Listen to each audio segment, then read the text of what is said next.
Nyamuzihwa. Soko. Uyaiti gesi anda kuti uiti chidire. Uyai. All right.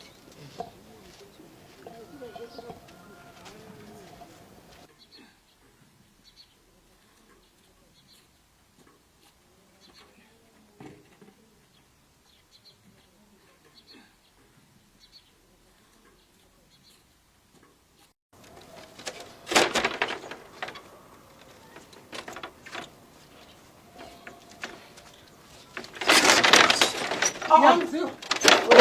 Hakuna munhu anogeza ndisimo. Ngati geze. Pana pagezwa 1-1. Kana zvikaita sei? Iro bhavha rinondi ndakarivaka inini. Mazvinzwa. Kana makavaka bhavhu zvakura kuti achageza.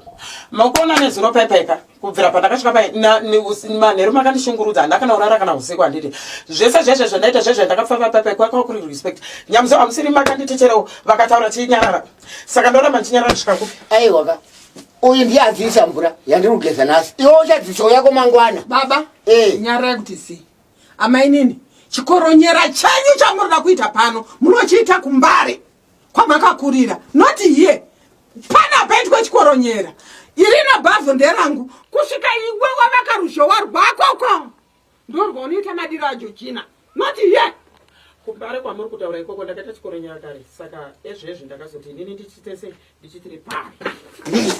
Anditika cherega ikurova.